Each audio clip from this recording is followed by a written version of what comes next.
Beans this week are from Vintage Coffee Roasters in Hamilton, Ontario, Canada. Check them out. Hey guys, welcome back to my channel. My name is Nolan Reed. I'm from Hamilton, Ontario, Canada.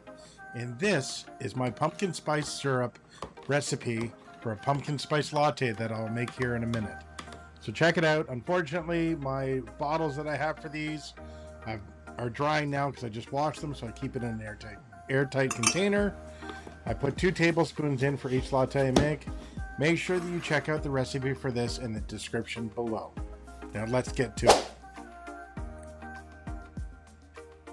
Alright guys, so welcome back to my setup. I have a 48-inch Husky tool bench. That's what I use for my coffee setup.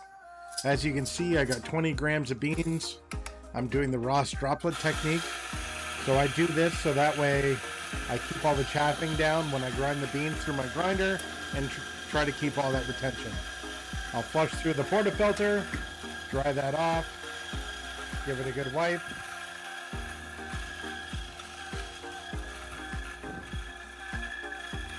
We'll hit the bellows here in a minute to make sure that we get all those grinds out of that grinder that I possibly can. I'll flip this upside down.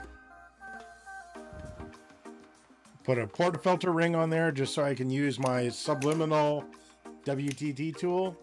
I love this thing. No sponsor, not affiliated, but I always found the ones I had to be clunky or the needles would bend on them. This one is great. It hangs on a magnet on the side of my Profitec Go.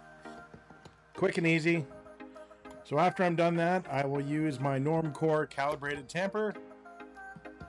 I didn't feel like it went down all the way, so I gave this one a second press. Everything looks good. Add a puck screen. That keeps the top end of that where the portafilter goes in. It keeps it nice and clean. You will see though, after I'm done, I will purge water through it though, just to make sure that none of that residual coffee oils get up in there. Make sure that my Profitec Go stays nice and clean.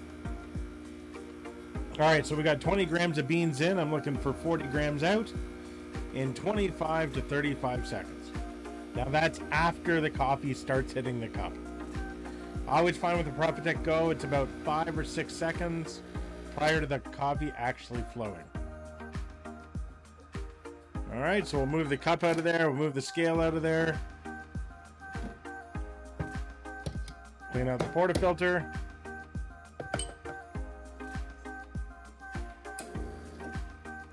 There you go. So I gave that a nice purge. Give it a good wipe. Make sure it's good and clean. All right, so I did realize that I forgot my milk jug over in the kitchen, so I went and picked it up. We'll shut that scale off. We'll put it away. Yes, I know I need to reorganize that top shelf. All right, so the steam's flicked on. And I'm going to make sure that we purge this as per the Profitec Go's manual. About 5 or 6 seconds of steam coming through, and we're going to shut it off, and we're going to wait. We're going to do it one more time. And what we're doing is we're actually purging some of that water out of the boiler because this is a single boiler unit. We want to make some room for that steam to form in the top of that boiler chamber. All right, so here we go. Turn that steam on all the way. Now, I still have the standardized 2-hole tip in this machine for the amount of lattes and stuff that I do. I find it works great. You can see the nice turbulence in that cup that I have in that milk pitcher. I absolutely love it. I have no need to upgrade right now.